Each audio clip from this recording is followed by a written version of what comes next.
Hello student, good morning बच्चों।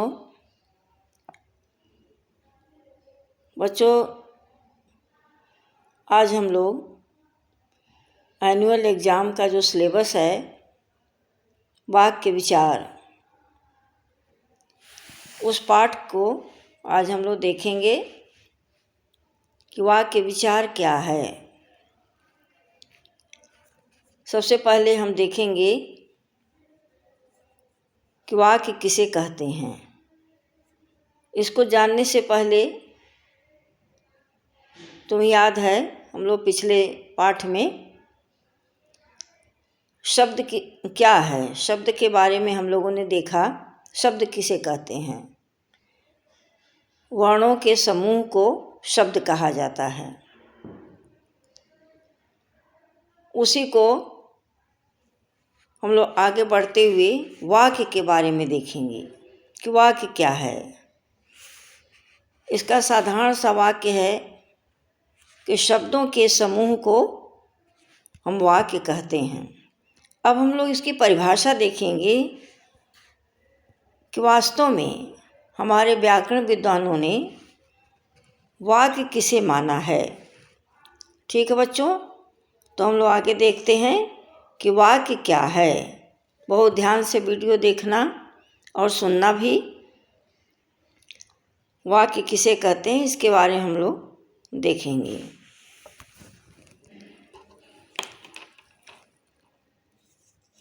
वाक्य विचार, देखो जैसा लिखा है वाक्य विचार।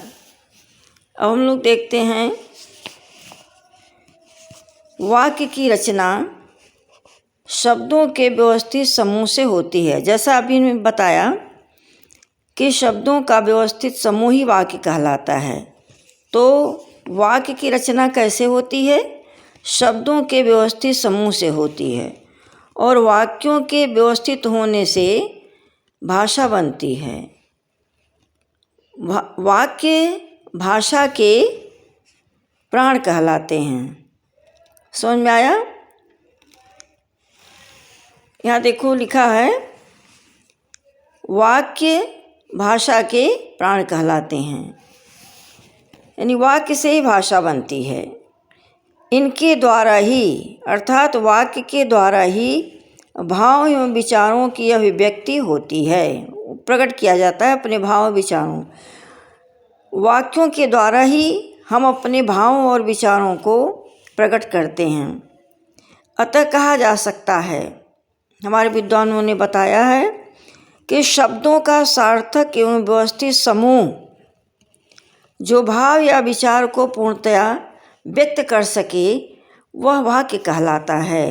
विद्वानों ने इसकी परिभाषा दी है कि शब्दों का वह सार्थक एवं व्यवस्थित समूह जो भाव या विचार को पूर्ण रूप से व्यक्त कर सके उसी को वाक्य कहा जाता है। जैसे एग्जाम्पल दिया है, बच्चे विद्यालय जाते हैं, राधिका गीत सुना रही है। उपर्युक्त सभी वाक्यों में प्रयुक्त सभी शब्द सार्थक एवं निश्चित क्रम में व्यवस्थित होने के कारण एक निश्चित अर्थ व्यक्त कर रहे हैं, इसीलिए कहा जाता है। अतः ऐसे वाक्य स्वतंत्र एवं अपने आप में पूर्ण होते हैं। आगे देखो बच्चों, दिया है कि वाक्य के अंग। एक वाक्य में क्या क्या होता है, एक वाक्य कैसे बनता है। वाक्य के दो प्रमुख अंग होते हैं, यानी कोई भी वाक्य दो भागों में बटा होता है। दो प्रमुख अंग का मतलब कि किसी वाक्य के दो भाग होते हैं। सबसे पहले दिया है उद्देश्य और दूसरा है विधेय। अब देखो उद्देश्य क्या होता है। वाक्य में जिसके विषय में कुछ बताया गया है उसे उद्देश्य कहते हैं। ये वाक्य का कर्ता होता है। समझ में आया? उद्देश्य किसे कहते हैं? वाक्य में जो वाक्य लिखा गया है, वाक्य में जिसके विषय में कुछ बताया गया है उसी को उद्देश्य कहा जाता है। यह वाक्य का कर्ता होता है। फॉर एग्जाम्पल, विद्यार्थी मैदान में खेल रहे हैं। मैदान में कौन खेल रहा है? विद्यार्थी। तो ये विद्यार्थी जो है यह उद्देश्य है। विद्यार्थी शब्द उद्देश्य है। अब देखो यहाँ दिया हुआ है विद्यार्थी मैदान में खेल रहे हैं। अगला वाक्य है माली गुलाब के पौधे लगा रहा है। अब देखो इसको समझो तुम लोग। उपर्युक्त वाक्यों में विद्यार्थी और माली के विषय में बात की जा रही है। ये वाक्य के कर्ता हैं, ये उद्देश्य कहलाते हैं। ठीक है। अब दूसरा अंग है बेटा, दूसरा पार्ट है विधेय। वाक्य में उद्देश्य के बारे में जो कुछ बताया गया है वह विधेय कहलाता है। जैसे उदाहरण है माँ ने खीर बनाई। दूसरा वाक्य है श्रेया खिलौनों से खेलती है। अब देखो माँ ने खीर बनाई, उपर्युक्त वाक्यों में खीर बनाई तथा खिलौनों से खेलती है वाक्य के कर्ता माँ और श्रेया हैं, जिनके विषय में बताया जा रहा है, अतः यह विधेय है। खीर बनाई, खीर बनाई क्या है? माँ ने यह कार्य किया। माँ के बारे में बताया गया कि माँ ने खीर बनाई। तो यह जो खीर बनाई शब्द है यह क्या है? यह विधेय है। यानी माँ के बारे में कहा गया कि माँ ने खीर बनाई है। अगला देखो वाक्य है श्रेया खिलौनों से खेलती है। श्रेया किससे खेलती है? खिलौनों से खेलती है।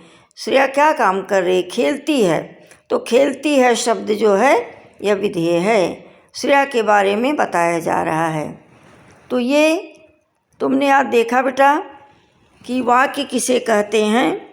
शब्दों का सार्थक एवं व्यवस्थित समूह जो भाव या विचार को पूर्णतया व्यक्त कर सके वाक्य कहलाता है। दूसरा तुमने देखा कि वाक्य के अंग, वाक्य के कितने अंग होते हैं? वह कोई भी वाक्य दो प्रकार, किसी भी वाक्य में दो भाग होता है, एक उद्देश्य होता है, एक विधेय। उद्देश्य क्या है? कर्ता ही उद्देश्य है और कर्ता के बारे में जो बताया जाए वह विधेय है। समझ में आया बेटा? बहुत ध्यान से वीडियो देखना और समझना। Thank you.